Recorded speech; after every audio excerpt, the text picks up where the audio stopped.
Asuwaju that ruled Lagos is not the Asuwaju that is ruling Nigeria today. We don't have any viable political party. At the moment? At the moment. We must produce a party that subordinates all elected officials. A situation where all our parties only produce elected officials who become emperors and some overlords over citizens must be corrected. What are the basis of my criticism? The basis of my criticism is simple. Play back 2014, 2015. What have we promised as a party aspiring to defeat PDP? We promised three things. We promised to revive the economy. We promised to deal with corruption. We promised to fight insecurity. On the issue of insecurity, at that time, the critical issue was Boko Haram. It didn't degenerate to the point of banditry the way we are having it. Of course, there were cattle rustling in the northwest and part of north central, but it didn't graduate to the level of banditry the way it is. It didn't graduate to the level of kidnapping the way it is. So between 2015 and now, from insecurity in northeast, it has taken over, insecurity has taken over northwest, and it has taken over north central, and is spreading downwards to the south. You don't think things have gotten better since the last 1 year? I mean, look, we are in this country. I mean, let's be honest to ourselves. I don't think we will be helping President Bola Ahmed to lie to him. But I'm just asking for an honest assessment. My honest assessment is that it has gotten worse. Really?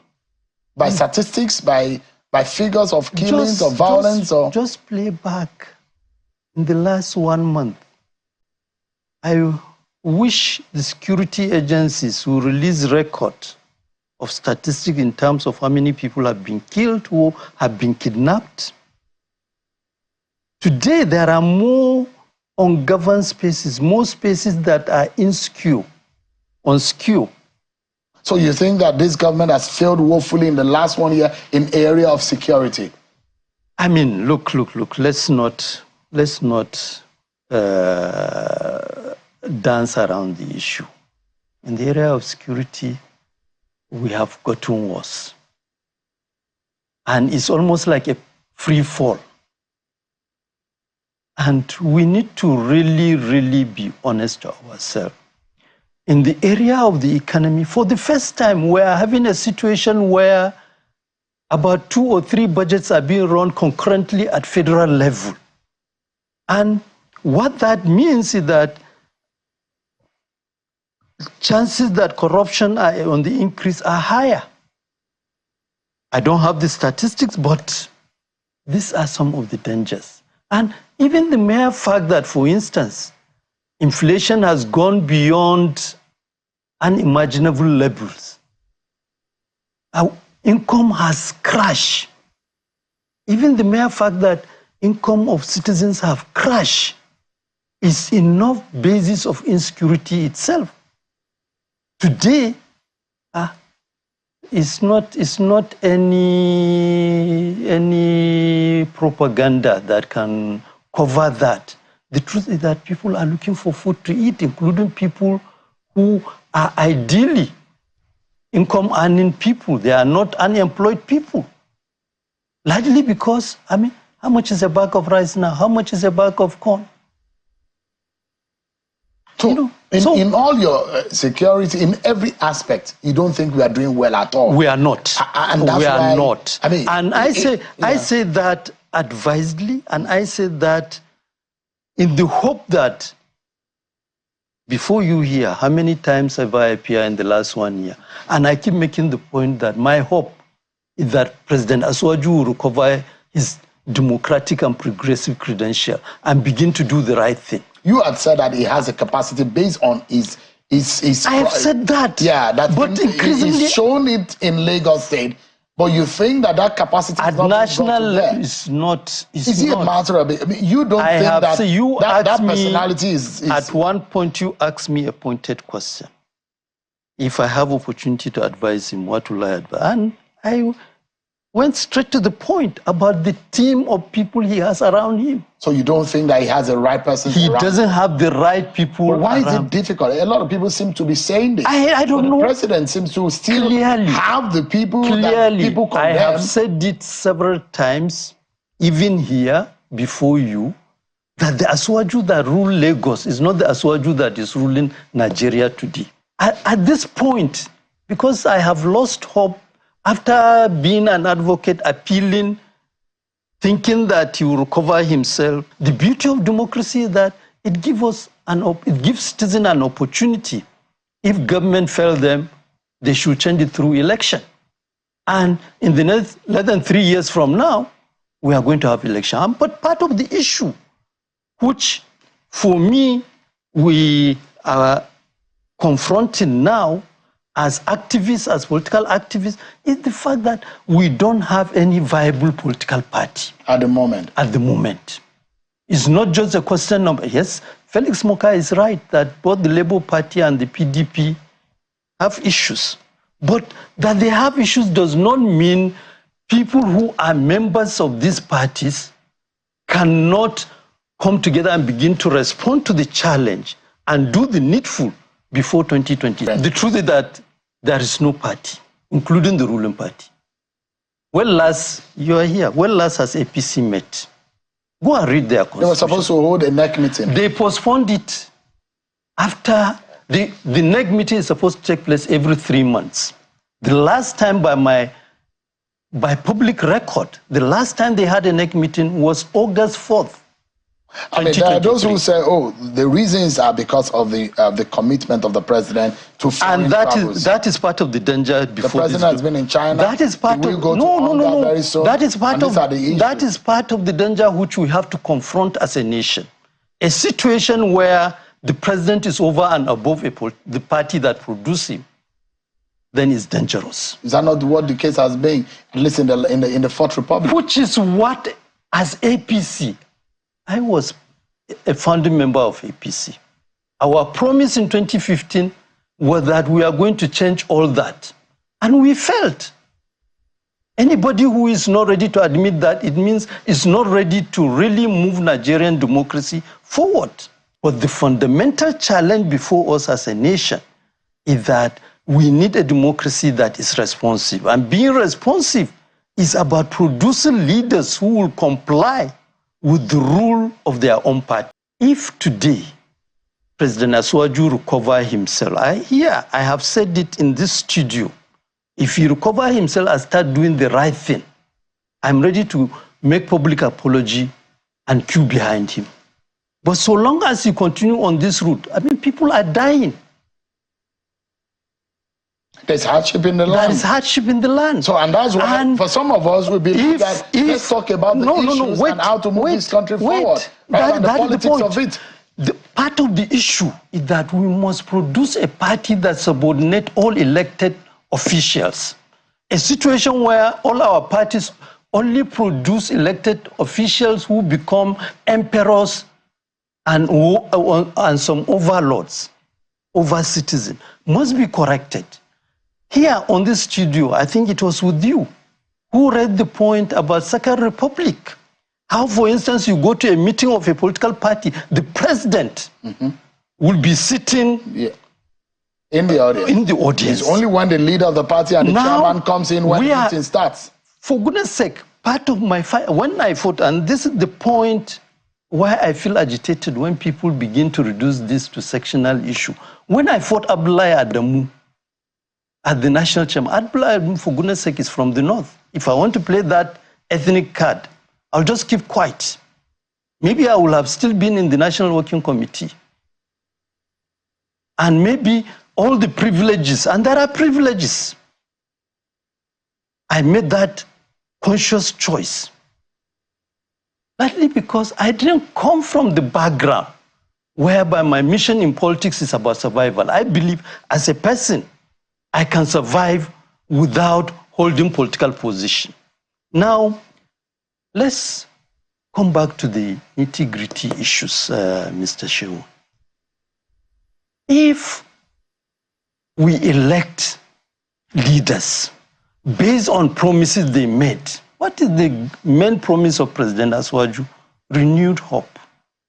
The details are there contained. You read it. Out of it, let President, and I'm ready to engage anybody, including President Aswaju or anybody, let them produce evidences of delivery based on that document of renewal. Nothing has been delivered. Yeah, if you remember, the first criticism I raised was an open letter where I talk about disturbing signals, and I itemized them.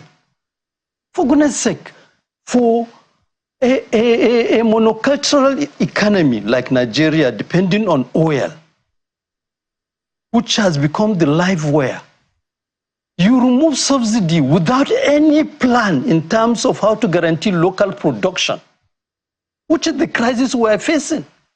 And in that open letter, I made the point to say that, look, why couldn't you time the whole question of withdrawal of subsidy to the point when you can guarantee local production? At that time, they were promising that by December 2023, Nigerian refinery, Port Harcourt refinery, Kaduna refinery will start producing. What months are we in today? September 2024.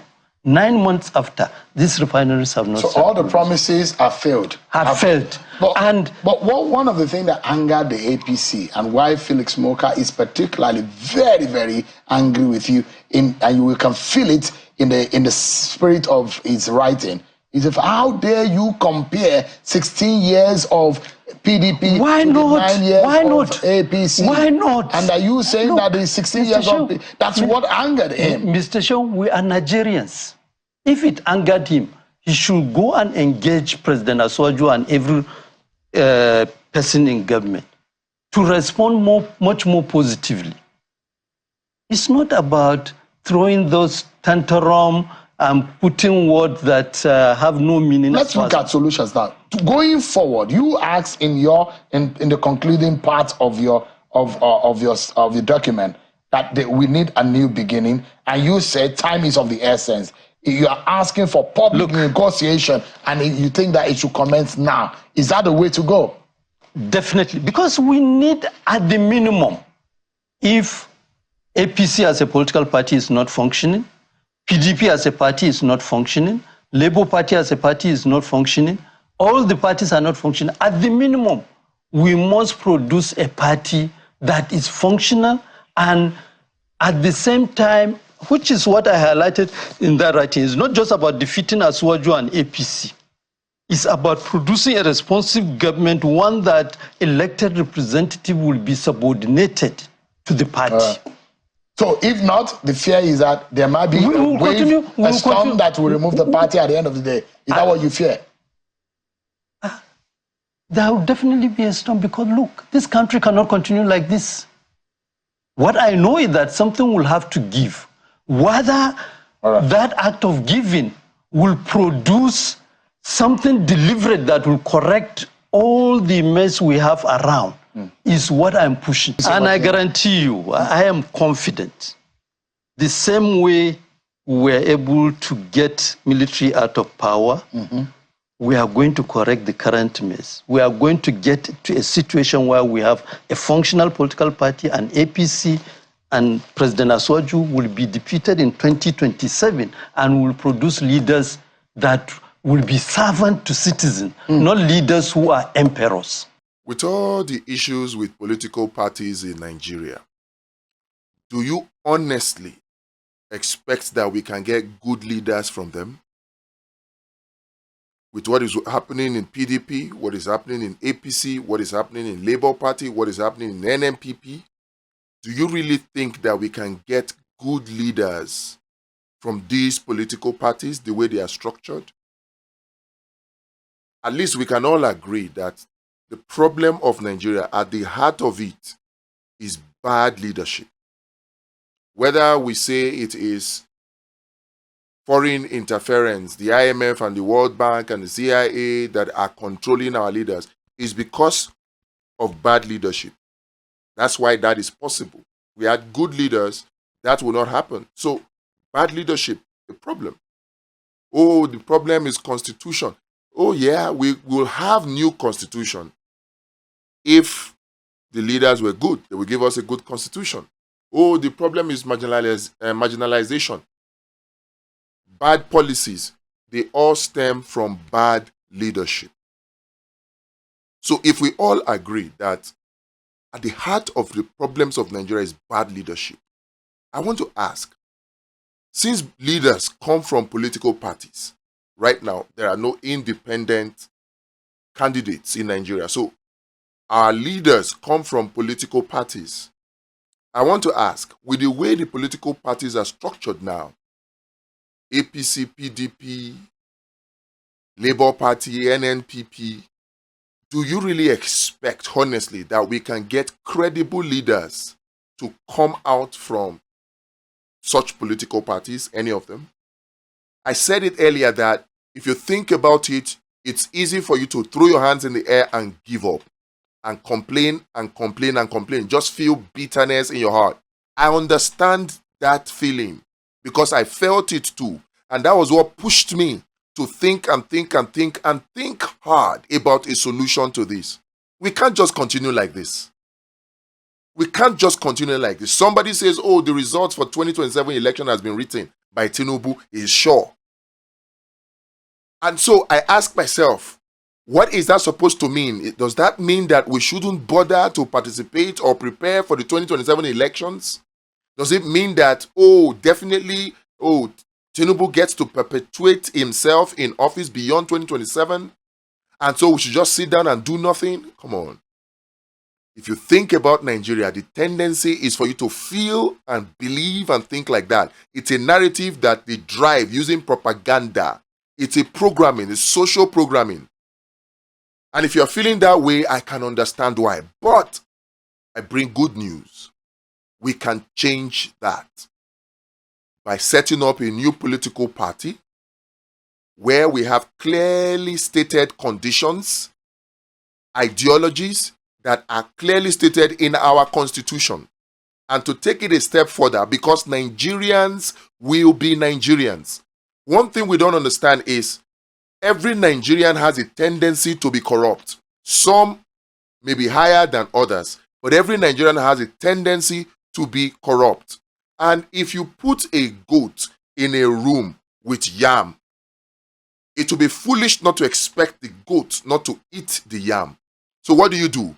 You can restrain the goat by putting a rope around the neck and tying it to a place and making sure that the length of the rope, if exhausted, the goat still cannot reach the yam. That way, the goat and the yam can coexist because you put restraint on the neck of the goat so that the farthest the goat can reach on that rope, it will still not be able to reach the yam.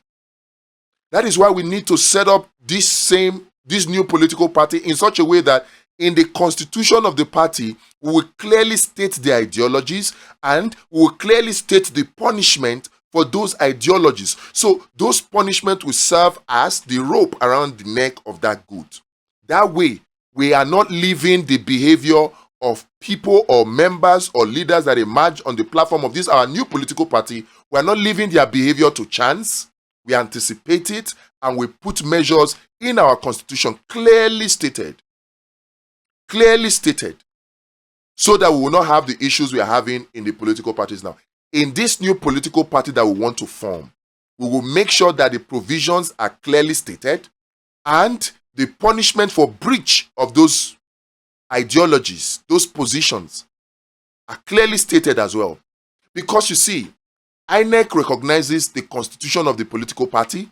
The Supreme Court recognizes the supremacy of the constitution of the political party, subject only to the regulation of INEC and to the Constitution of the Federal Republic of Nigeria.